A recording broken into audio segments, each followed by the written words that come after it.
शाहनवाज साहब, आपको जो विभाग मिला है वो बहुत ही महत्वपूर्ण है इस मायने में कि अररिया जिला, जिसकी आप समस्या से वाकिफ़ हैं, और पूरा सीमांचल का क्षेत्र और बिहार के कई अन्य जिले भी हैं जो प्राकृतिक आपदाओं से प्रभावित होते हैं। जी।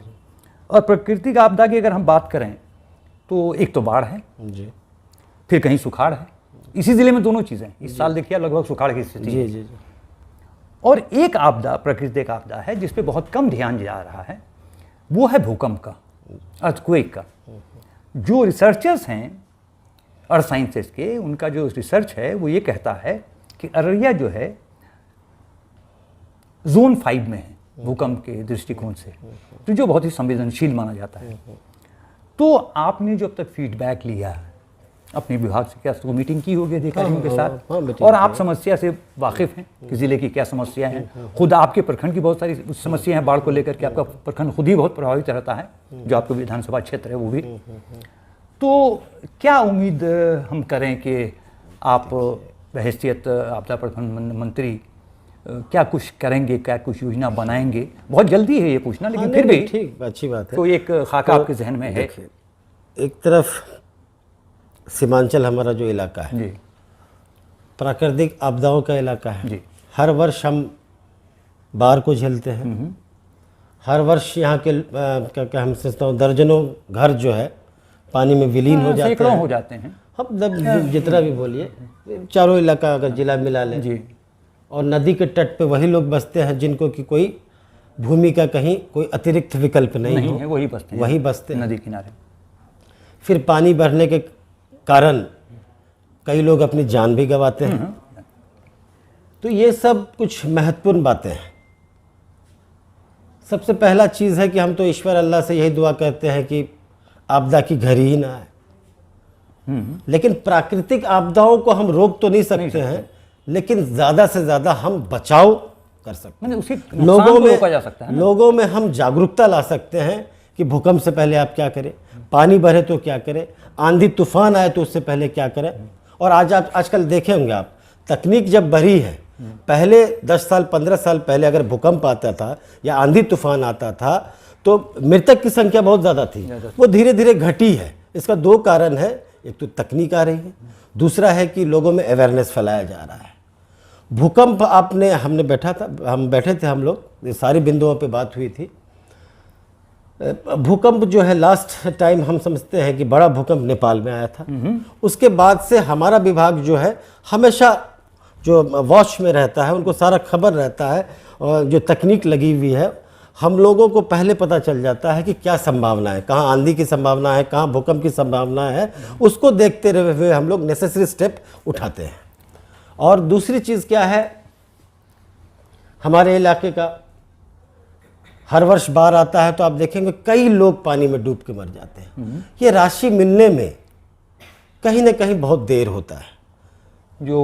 जो राशि मृतक को जो पानी आजकल है पानी से डूबने से मिलता है, या अगर आपको नहीं 4 लाख जो पानी से डूब के मरता है। और सर्प काटेगा, सांप काटेगा तो उसको भी अब ऐड कर लिया गया, उसको भी 4 लाख मिलेगा। तो ये राशि मिलने में कहीं ना कहीं काफ़ी देर हो जाता है, 5 महीने 6 महीने 7 महीने। हाँ, और जब हम ये विभाग ज्वाइन किए तो विभाग के पदाधिकारी लोग हमको कहे कि सर आपका बहुत क्वेश्चन आता था इन सब पेमेंट को लेकर के।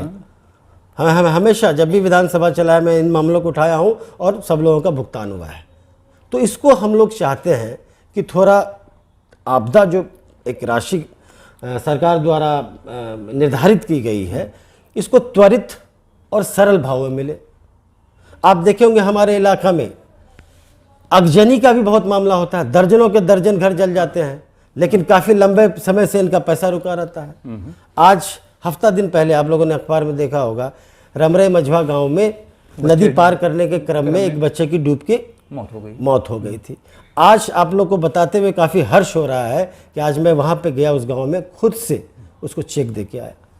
2 दिन पहले मैंने यहाँ के पदाधिकारी को फ़ोन किया था कि जो भी ऑफिशियल क्या कहते हैं पेपर्स का ज़रूरी है वो कार्रवाई पूरी कीजिए, हम हाथ से आके चेक देंगे। तो जाहिर सी बात है कहीं ना कहीं तो एक ये सुलभ तरीका हुआ उनको देने का।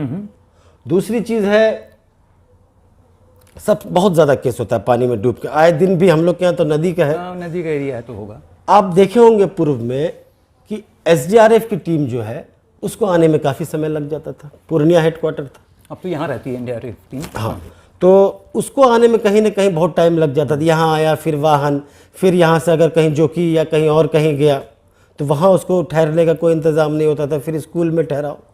उसको देखते हुए अभी हम लोग ने 13 जिला चिन्हित किया है, जो प्रथम फेज़ में हम वहाँ पे एसडीआरएफ ट्रेनिंग इंस्टीट्यूट नाम से एक बिल्डिंग बनेगी, जिसमें वो लोग रहेंगे, उनका ट्रेनिंग भी होगा, उनका अपना वाहन भी होगा। 13 जिलों में, 13 जिलों में, जिसमें अररिया भी हमारा। अच्छा। और मैं समझता हूँ कि अररिया में आपको कहीं पुलिस लाइन के आसपास जहाँ नया पुलिस लाइन बनना है, वहाँ हम लोग ने ज़मीन भी चिन्हित कर ली है। कुछ दिन में एनओसी आकर के इसका टेंडर भी फ्लॉट हो जाएगा। तो ये सब सारी चीज़ें हम लोग के दिमाग में जो आगे आने वाले दिनों में आपको ज़रूर पता चलेगा। अच्छा, बाढ़ को आने से रोका तो नहीं जा सकता जी है, जी जी जी, लेकिन उससे नुकसान कम से कम हो, जी। इसके लिए क्या उपाय किए जा सकते हैं? और एक और समस्या आप ये देखिएगा कि जब भी बाढ़ आती है तो सड़कों का कटान बहुत होता है, पुल पुलिये ध्वस्त हो जाते हैं और उसको बनने में बहुत समय लगता है। जी जी। अभी भी जो कि हट मार्ग पे अगर आप जाइए तो वहाँ भी अभी एक पुल जो है बन ही रहा है, एक तो बन गया, एक अभी बनना। तो इसके लिए कुछ क्या आप करेंगे विभाग की ओर से, क्या होगा? ये पूर्व के भांति अभी हम जो है क्या कहते हैं 4 साल से जो विधायक है, हमने देखा है जो भी गांव का सड़क या संपर्क बाढ़ के कारण टूट जाता है, उसको हम लोग प्रयास करते हैं कि अविलंब जल्द से जल्द जो है वो वहाँ पे मोटरेबल हो जाए, रोड, लोग चलने फिरने लायक हो जाए। तो ये सब चीज़ हो रहा है, पहले से काफ़ी सुधार हुआ है इन सब चीज़ों। जी तो आप एकदम उम्मीद करें कि ये सब चीज़ें होंगी। नहीं, शाहनवाज साहब, एक और बात थी कि जो आप भूकंप की हम बात कर रहे थे, तो एक तकनीक और आ गई है, हम आपसे आग्रह भी करेंगे कि इस पे भी अपने विभाग को देखिए कि भूकंप रोधी भवन बनते हैं। जी जी जी, उसके लिए मिस्त्री को, कुछ इंजीनियर्स को भी ट्रेन भी किया जाता है, यहाँ भी ट्रेन किया गया है, लेकिन वो कभी ज़मीन पर उतरा नहीं वो मामला। एक मॉडल बनाया गया था अररिया प्रखंड में, वहाँ एक मॉडल बना था, लेकिन वो बात आगे बढ़ी नहीं। तो हम चाहेंगे कि आप इस पे भी एक पहल करें जी जी। कि कम से कम जितने सरकारी भवन नए बने वो भूकंप रोधी तो बने।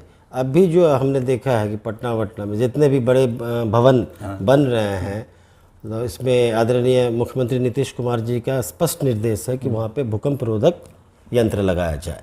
इसको हम लोग चाहेंगे कि व्यापक हर जिले में, इस जिले के लिए तो जरूर करिए, क्योंकि ये जोन 5 में है, ये बहुत इंपॉर्टेंट है। ये आपदा विभाग के द्वारा कई सारे प्रोग्राम, अवेयरनेस के प्रोग्राम चलता है, तो जो कि मुझे लगा कहीं ना कहीं कुछ इसमें कमी है, तो इसको आने वाले दिनों में हम ठीक करेंगे। SMS के द्वारा सूचित किया जाता है, आपको स्कूल में क्या कहते हैं एक दिन इसकी पढ़ाई होनी है, और भी कई तरह के माध्यम है जिनसे लोगों में अवेयरनेस हो। कहीं ना कहीं ये कम है, तो हम चाहेंगे कि आने वाले दिनों में ये अवेयरनेस का प्रोग्राम है, कम से कम हर एक लोग तक पहुँचे। सर, हम भी चाहेंगे कि ये योजनाएं सिर्फ कागजों पे ना रहे, जमीन पे उतरे कम से कम। अगर ट्रेनिंग है तो फिर लोगों को ट्रेनिंग मिले, प्रशिक्षण मिले और वो बात हो।